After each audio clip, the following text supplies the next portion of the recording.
가장 적대적인 국가라고요? 김정은이 이번엔 한국의 핵잠수함을 콕 집어 비판했습니다.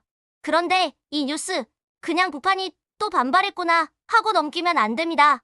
왜냐하면 김정은이 굳이 한국 핵잠수함을 언급했다는 건 북한이 지금 무엇을 불편해하고 무엇을 두려워하고 또 무엇을 명분으로 삼으려는지 보여주는 장면일 수 있기 때문입니다. 진짜 무서운 건 핵잠수함이라는 단어 자체가 아닙니다. 무서운 건 북한이 이걸 핑계로 앞으로 더 많은 핵, 더 많은 미사일, 더 강한 잠수함 전력을 만들겠다고 나설 수 있다는 점입니다. 그리고 그 모든 움직임을 우리는 위협받고 있다는 말로 포장할 수 있다는 겁니다. 먼저 핵추진 잠수함이 뭔지부터 봐야 합니다. 핵추진 잠수함은 핵무기를 싣는 잠수함이라는 뜻이 아닙니다. 핵에너지를 동력으로 사용하는 잠수함이라는 뜻입니다. 쉽게 말하면 바닷속에서 훨씬 오래 버티고 훨씬 멀리 움직이고 훨씬 은밀하게 작전할 수 있는 잠수함입니다. 일반 잠수함은 일정 시간이 지나면 배터리 충전이나 공기 문제 때문에 수면 가까이 올라와야 하는 경우가 많습니다. 그 순간 탐지될 위험이 커집니다. 하지만 핵추진 잠수함은 오랜 시간 물속에 머물 수 있습니다. 상대 입장에서는 어디 있는지 알기 어렵고 언제 나타날지 알기 어렵고 무엇을 감시하고 있는지도 알기 어렵습니다. 북한이 바로 이 부분에 예민하게 반응하는 겁니다. 북한의 핵과 미사일 전력은 겉으로 드러난 발사대만 중요한 게 아닙니다. 이동식 발사대, 지하시설, 잠수함, 해안기지, 미사일 운용부대까지 모두 얽혀 있습니다. 북한은 자신들의 핵전력을 최대한 숨기고 분산시키고 필요할 때 갑자기 꺼내 쓰는 전략을 추구합니다.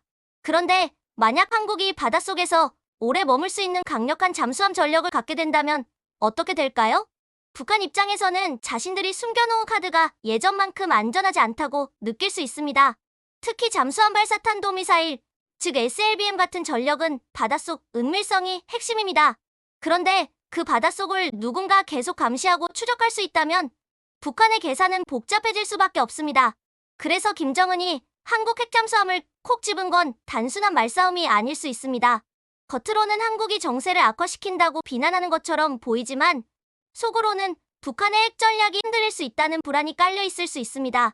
그리고 더 위험한 건 북한이 그 불안을 그냥 불안으로 끝내지 않는다는 점입니다. 북한은 늘 위협을 명분으로 삼아왔습니다. 미국이 위협한다. 한국이 도발한다. 연합훈련이 위험하다. 새무기 도입이 정세를 악화시킨다. 이런 식으로 외부 위협을 강조한 뒤 결국 자기들의 핵무력 강화와 미사일 개발을 정당화하였습니다. 이번에도 비슷한 흐름일 수 있습니다. 한국 핵잠수함을 문제 삼고 한반도 정세가 위험해졌다고 주장하고 그 다음 자신들의 핵무력을 더 강화해야 한다고 말하는 겁니다. 그렇게 되면 이 발언은 단순한 반발이 아니라 다음 행동을 위한 명분 쌓기가 됩니다. 여기서 우리가 봐야 할 건 하나입니다. 북한이 정말 핵잠수함이 무서워서 반응한 것인지 아니면 핵무력 강화를 위해 일부러 이 이슈를 키우는 것인지입니다. 둘 중 어느 쪽이든 결론은 불편합니다. 북한이 불안해서 반응한 거라면 앞으로 더 예민하게 움직일 수 있습니다. 반대로 일부러 명분을 쌓는 거라면 이미 다음 행동을 준비하고 있을 가능성도 있습니다. 그 다음 행동은 뭘까요? 새로운 미사일 시험일 수도 있습니다. 잠수함 전력 과시일 수도 있습니다. 전술핵 부대 훈련일 수도 있습니다. 서해나 동해에서의 군사적 긴장 조성일 수도 있습니다. 혹은 군사분계선 인근에서 보여줬던 요새와 움직임처럼 조용하지만 계속 쌓이는 방식의 압박일 수도 있습니다.